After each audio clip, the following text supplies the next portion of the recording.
It's with great pleasure that I wish to welcome you to Lomé at the occasion of this joint summit of the heads of state and government of the Economic Community of West African States and the Economic Community of Central African States, ECOWAS, on peace, stability, security, fight against terrorism, and violent extremism.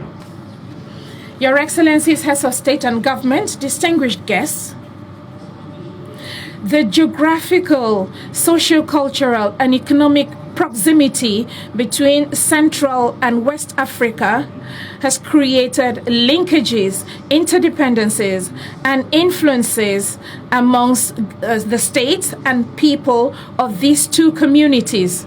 And as a result, these two regions share the same security problems. Indeed, the common land and sea borders shared by these two communities make them vulnerable to several security and environmental challenges in the Gulf of Guinea, in particular piracy, oil bunkering, illegal, undeclared and non-regulated fishing, dumping of toxic waste in the sea, etc. Our two regions also are exposed to other illegal cross-border activities, including in particular trafficking in arms, humans, drugs, as well as money laundering, amongst others. Therefore, it is imperative that together we find the best approach to tackle these threats and guarantee peace and security for our people. Central and West Africa suffer from the impact of the environmental crisis in the Lake Chad area. The Abuja International Conference on the Lake Chad of 26 to 28 February 2018 gave a clear signal of the commitment of regional leaders to address this crisis. I would therefore like to use this unique and august opportunity as a reminder to maintain this momentum, to redouble efforts to refill Lake Chad.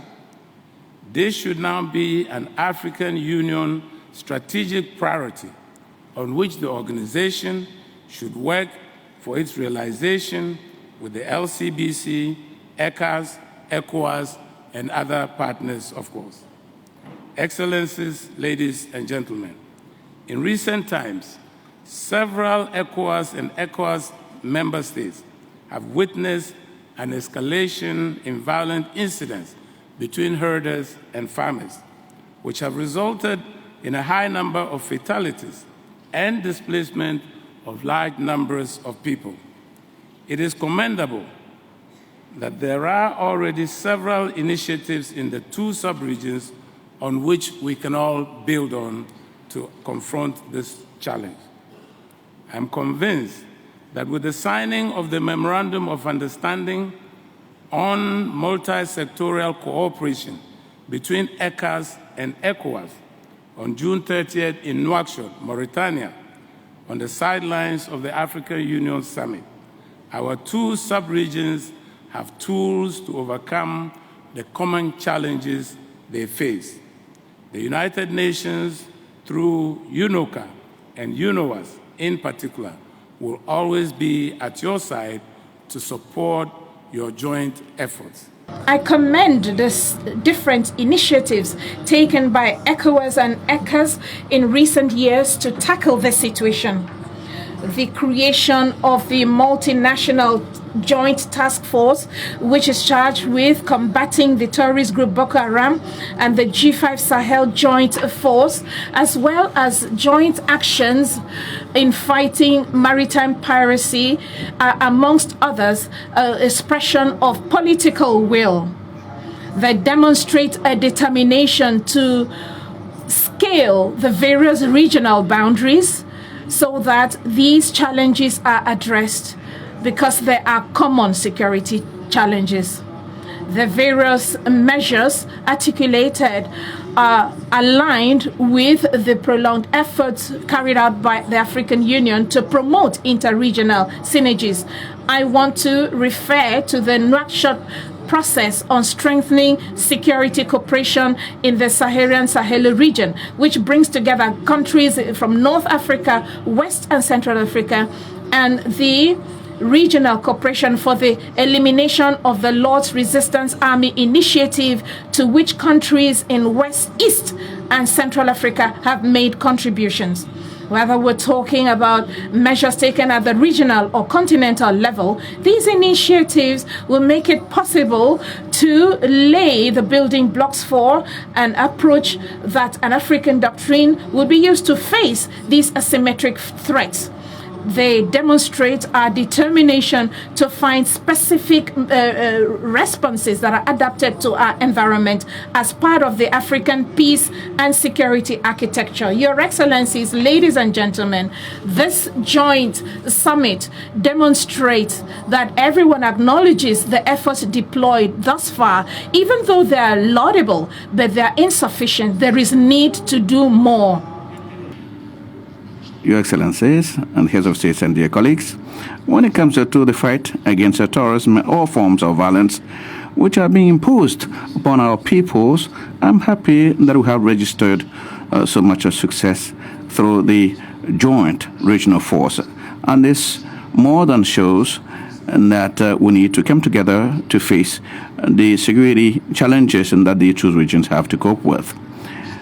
And especially when it comes to the implementation of a decision by the Commissioner of the Lake Chad, which were co-signed by both ECOWAS and ECOWAS to allow fight efficiently terrorism.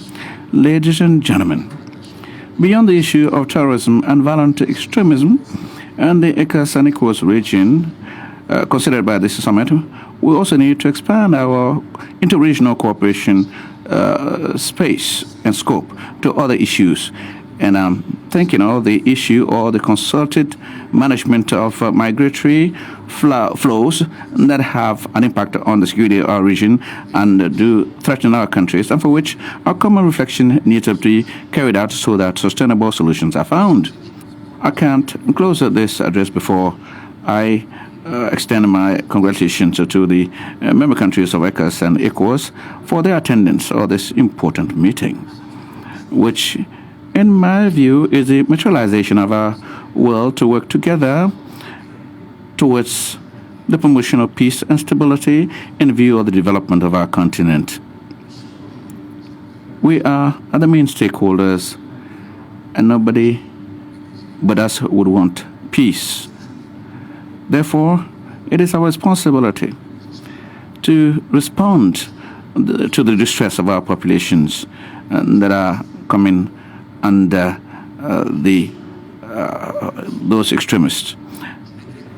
On this note, ladies and gentlemen, I do declare open the joint summit between ECOWAS and ECOWAS on peace, security, stability, and the fight against violent extremism within the ECOWAS and ECOWAS regions. Now, thank you so much.